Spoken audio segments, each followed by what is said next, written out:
আসতে পারেনি, আর জেলা সমন্বয় কাউন্সিল সম্পর্কে যে আজকে এই এজেন্ডাগুলো প্রথমে ফিক্স করা হয়েছিল। তার মধ্যে প্রথম এজেন্ডা ছিল প্রধানমন্ত্রীর মেয়াদ সংক্রান্ত আলোচনা। প্রধানমন্ত্রীর মেয়াদ সংক্রান্ত আলোচনাটা আজকে এক নম্বর এজেন্ডা থাকলেও আলোচনাটা শুরু হয়েছে বলতে গেলে 4:30টার পরে।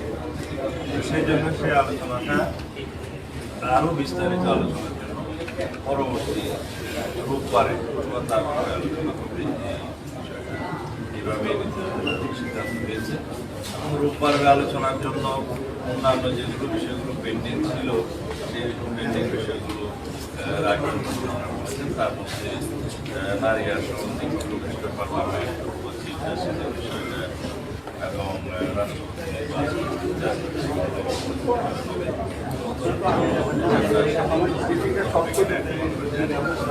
যাই হোক, আজকের আলোচনা ক্ষেত্রে আমার মনে হয় আপনারা প্রশ্ন না করলে আমার পক্ষে বেশি বলার বিএনপির অবস্থা রাষ্ট্রপতি নির্বাচনের বিষয়ে আমাদের দলীয় অবস্থান সংস্কার যেভাবে আমরা তা হচ্ছে রাষ্ট্রপতি নির্বাচনটা বিদ্যমান পদ্ধতিতে বর্তমান সংবিধান যেভাবে আছে নির্বাচন করবে। দয়া করে সেই হিসাবে আমাদের প্রস্তাব আছে, তবে সেই প্রস্তাবের সাথে আমরা অ্যাড করেছি পার্লামেন্টের সদস্যগণ 300 সদস্য যারা সরাসরি নির্বাচিত হবে, তারপরে মহিলা আসন যদি 100 উন্নীত হয়, বর্তমানে 50 আছে সেই সদস্যগণ তাহলে 400, আর যদি দ্বিকক্ষ বিশিষ্ট পার্লামেন্ট স্থাপিত হয় সেটার নাম সিনিয়র দেওয়া হয়েছে, সেই নাম ফাইনালি কি দাঁড়াবে তার সদস্য সংখ্যা যদি 100 হয়, যেটা আমাদের প্রস্তাব, তাহলে এই 500 জন সদস্য ভোটে রাষ্ট্রপতি নির্বাচন হিসাবে একটি আইডিয়া এসছে যে তাদের ভোটটা কি ওপেন হবে নাকি গোপন হবে। একটা পপুলার মতামত এখানে উঠে এসছে, তা হচ্ছে গোপন ব্যালট হওয়া উচিত। আমি আমাদের দলের অবস্থান এবং কনস্টিটিউশন ইন্টারপ্রিটেশন নিয়ে যে কথাগুলো বলেছি বুঝতে পারি, যেহেতু আর্টিকেল 70-তে আমরা ওপেন করে দিয়েছি কয়েকটা বিষয় বাদে বাকি সব বিষয় পার্লামেন্টের সদস্যদের স্বাধীনভাবে দিতে পারবেন, সেখানে আমাদের 4টা বিষয় আছে। একটা হচ্ছে আস্থা ভোট, অর্থ বিল, সংবিধান সংশোধন বিল এবং জাতীয় নিরাপত্তা সংক্রান্ত এই বিষয়গুলো বাদ দিলে বাকি সব বিষয়ে সংসদ সদস্য স্বাধীন থাকে। তাহলে এই ক্ষেত্রেও তো সংসদ সদস্যগণ স্বাধীন। তো সুতরাং এই স্বাধীনতা বোধ করে যদি সবাই একটা সর্বসম্মত সিদ্ধান্তে আসে যে গোপনীয় ব্যালটের মধ্য দিয়ে এই 500 সদস্যের ইলেকট্রাল কলেজের সবাই সদস্যগণ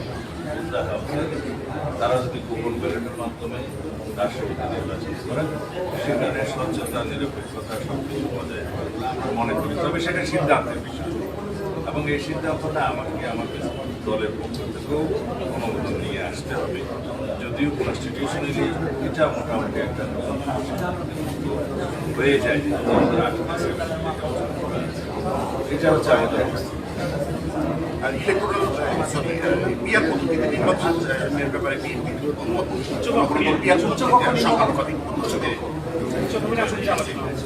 দ্বিকক্ষ বিশিষ্ট পার্লামেন্টের এই সিদ্ধান্তটা এখনো পর্যন্ত পেন্ডিং আছে, সেটা তখন যদি একটা পর্যায়ে দাঁড়ায়, যেমন আমাদের কনস্টিটিউশন অ্যামেন্ডমেন্টের ক্ষেত্রে আমরা উভয় পক্ষে 2/3 ভোটের মধ্য দিয়ে সংশোধনের প্রস্তাব আমরা রেখেছি এবং এটা অনেক দলের দিকে আছে, কিন্তু যদি পিআর পদ্ধতিতে আপার হাউসে সদস্য নির্বাচিত হয়, তাহলে দেখা যাবে এখানে 2/3 মেজরিটি পাওয়া তো বহু দূরের কথা, 50% মেজরিটিও কেউ পাবে। কারণ আমাদের ইতিহাসে সংসদ নির্বাচনের ইতিহাসে আমাদের পলিটিক্যাল কালচারে সব কিছু অ্যানালাইসিস করে দেখা যায় বাংলাদেশের জাতীয় সংসদ নির্বাচনগুলোতে কোনো দল সর্বোচ্চ 40, 41, 42 জোট সহ এর বেশি পায়নি। যদি পপুলার ভোটে 50% ভোট কোনো দল না পায় বা জোট না পায়, তাহলে উচ্চ পক্ষে এই পিআর পদ্ধতি অনুসরণ করা হলে তারা অর্ধেকের বেশি অর্ধেক আসনও পাবে না। আর যদি আমরা জেনারেল বিল পাস করতেও চাই, সেই ক্ষেত্রেও এই অর্ধেক মেজরিটি আমাদের লাগবে। আর যদি সংবিধান সংশোধন করতে চাই, 2/3 মেজরিটি উভয় হাউসে লাগবে। এই সমস্ত সাবজেক্টরি কন্ডিশন দ্যাট এগুলো সব লাগাতে হবে। সেই ক্ষেত্রে যদি আপার হাউসের সংবিধান সংশোধন বিল এবং জেনারেল বিল পাস করার ক্ষেত্রে যদি কন্ডিশন সেরকম হয় যে জেনারেল মেজরিটিতে হবে বা তার চাইতে কনফিউটার হবে, তখন কিছু কিছু বিষয়ে আলোচনায় আসবে। বাট এটা আমার দলীয় অবস্থান নয়। এই সমস্ত ক্ষেত্রে বিবেচনায় আসা করেছি যে পিআর পদ্ধতিতে উৎসব নির্বাচনটা বোধহয় এখন আমাদের কনসিডার করা হবে।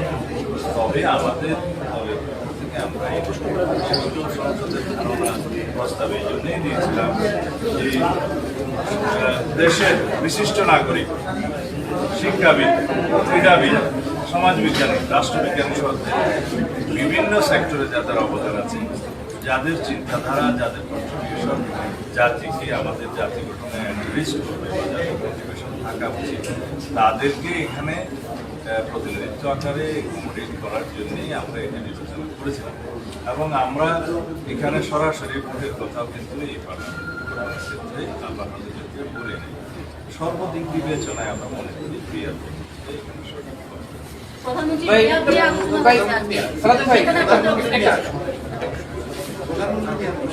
যদি আপার হাউস পিআর না হয়, তাহলে বোথ হাউসের স্ট্রেংথ সেম থাকবে। আপনি এখানে 50% আসন পেলে ওখানে 50%, এখানে 70% পেলে ওখানে 70%। তাহলে আসলে আপার হাউসের দরকার। আর যেটা বলতেছেন যে বুদ্ধিজীবীদের ইনকর্পোরেট করা, এই ক্ষেত্রে ভারতের যে রাজ্যসভার এক্সপিরিয়েন্স, সেখানে রাষ্ট্রপতির হাতে 12 জন আছে, উনি 12 জন দিতে পারেন যাদের কোনো ভোটাধিকার নাই।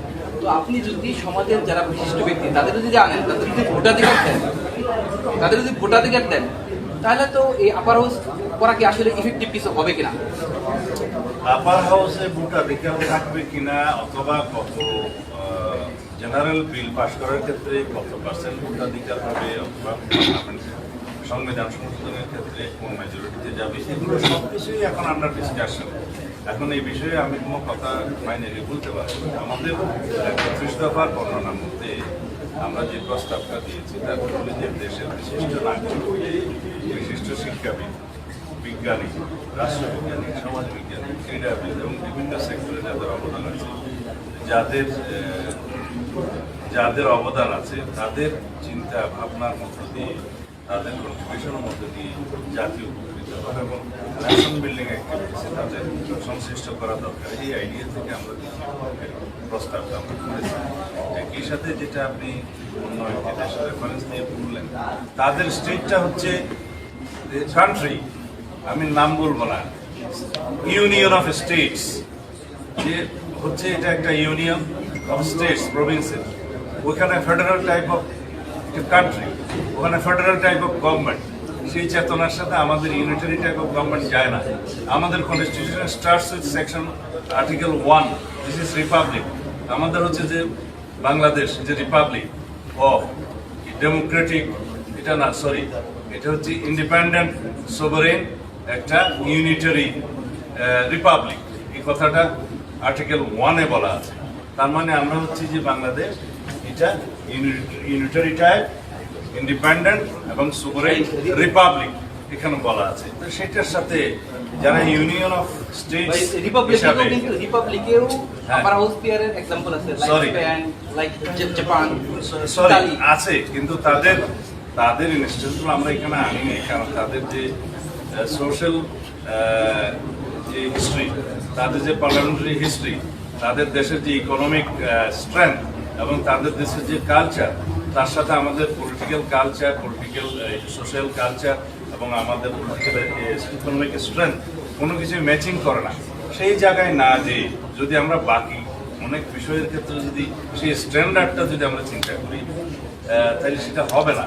এখন আমরা যদি ব্রিটিশ স্ট্যান্ডার্ড ফলো করি পার্লামেন্টের সিস্টেমে, আমরা মনে করি না যে পার্লামেন্টের সেই স্থায়িত্ব বা সেই পার্লামেন্টের কালচারাল স্ট্রেংথ এবং সেই হিস্ট্রি তাদের মতো এখনো আমাদের সমান হয়েছে। সুতরাং আমাদেরকে আমাদের পলিটিক্যাল কালচার, আমাদের সোশ্যাল স্ট্যাটাস এবং আমাদের পলিটিক্যাল হিস্ট্রি এবং আমাদের জাতির অবস্থান সব কিছু মিলে আমাদের চিন্তা করতে হবে। আমি এখানে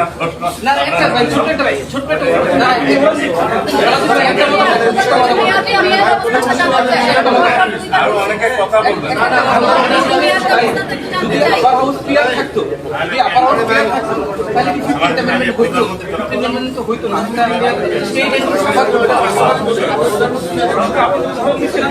সরি, আমি কোয়েশ্চেন শুনতে পাচ্ছি না। আপার হাউস সেটা করে ভাই, আচ্ছা রাজীব, আমি একটু অ্যাটেন্ড করি। প্রধানমন্ত্রীর মেয়াদের ক্ষেত্রে আমাদের স্পেসিফিক প্রস্তাব আমাদের 31 দফাতে ছিল, আছে। আমরা লিখিত প্রস্তাব দিয়েছি যে কোনো ব্যক্তি মোর দেন 2 কনসিকিউটিভ টার্মস প্রধানমন্ত্রী হতে পারবেন, এভাবে বলা আছে। অর্থাৎ 2 মেয়াদ পর 2 মেয়াদের বেশি কোনো ব্যক্তি প্রধানমন্ত্রী হবেন না। এখানে অনেক রকমের ইন্টারপ্রিটেশন আছে, আমি সেই ইন্টারপ্রিটেশনে যাব না, কারণ এখানে আইনি বিষয়ও আছে, আলোচনার বিষয়ও আছে। এখন যদি আমি আজকে এগুলো অবস্থান করি তাহলে পরে ডিসকাশনের জন্য আমাদের একটু অসুবিধা হবে। সবাই সব দল এবং সব স্টেক হোল্ডার মতামত দিচ্ছে, আসুক, আলোচনায় আসুক, আমরা হয়তো একটা জায়গায় আসতে পারবো।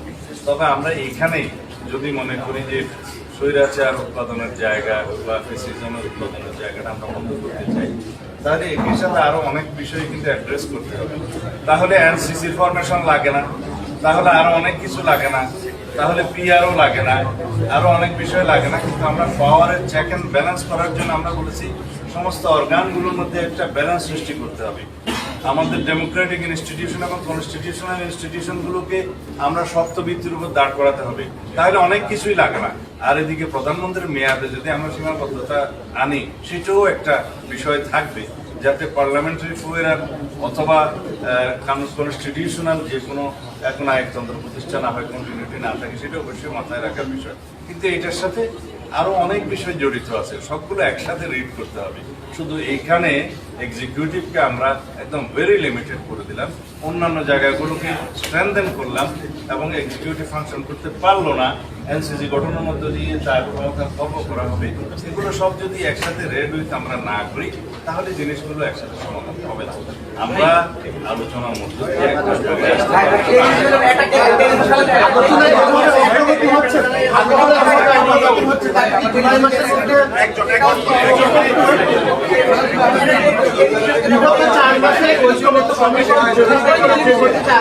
সবগুলো একসাথে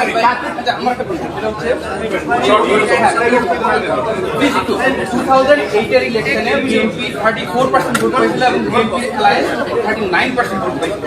যদি একটা আপার হাউস পিয়ার থাকতো, তাহলে সেই পিয়ার আপার হাউস থাকতো, তাহলে তো পঞ্চদশ সংসদে কি পাস করা সম্ভব হইতো? তাহলে কি জাতি এই জায়গায় যাইতো? আমি এই প্রশ্নের উত্তর দিয়েছি। তখন দ্বিকক্ষ বিশিষ্ট পার্লামেন্ট ছিল না। তখন যদি প্রপোর্শনাল আইডিয়াটা লোয়ার হাউসের জন্য প্রযোজ্য থাকতো, তাহলে পরে এটা লোয়ার হাউসের জন্য প্রযোজ্য। দ্যাট মিন যদি কেউ 40% ভোট পায় ম্যাক্সিমাম, তখন সে পার্লামেন্টে সিট পাবে 120টা তখনকার সময়ে, তাহলে অ্যামেন্ডমেন্ট হতো না। এখন একই আইডিয়াটা যদি আপার হাউসের ক্ষেত্রে আসে, সেই ক্ষেত্রে যদি আমরা কনস্টিটিউশন অ্যামেন্ডমেন্টের জন্য 2/3 মেজরিটি রাখি, জীবনেও কনস্টিটিউশন অ্যামেন্ডমেন্ট হবে না। আর কনস্টিটিউশন তো কোনো ধর্মগ্রন্থ নয়, এটা 10-20 বছর পরে 25 বছর পরে সমাজের একটা চাহিদা থাকতে পারে, সেই ক্ষেত্রে যেতে হবে। আর এখন পিআর পদ্ধতিটা আপার হাউসের ক্ষেত্রে কোয়েশ্চেন করা হচ্ছে, not for the lower house. যদি থাকতো তাহলে কি পঞ্চদশ সংসদ পঞ্চদশ সংসদ it is all about lower house, এবং ওখানে পিআর পদ্ধতি ছিল না।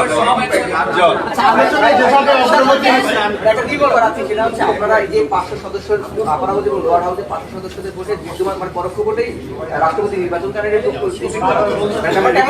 আপনারা কি ব্যালেট অনেকে মানে সাধারণ রাজনৈতিক দল ব্যালেট ওপেন ব্যালেটের মাধ্যমে সেটা তো আপনাদের এটা কি হচ্ছে? হচ্ছে এই যে আপার হাউস এবং লোয়ার হাউসের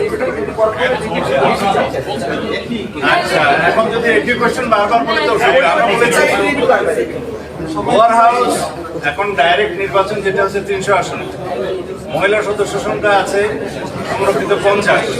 আমরা প্রস্তাব করেছি এটা 100 উন্নীত করার। তখন যদি এটা কনস্টিটিউশন অ্যামেন্ডেড হয় তখন হবে +50, তার মানে তখন 50 + 50 সহ মহিলা আসন হবে 100, তাহলে 300 + 100 400।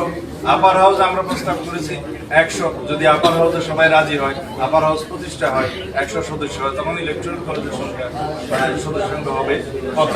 500। সেই 500 কথা বলা হয়েছে, এটা তো বলেছি আগে, এটা আজকে দরকার।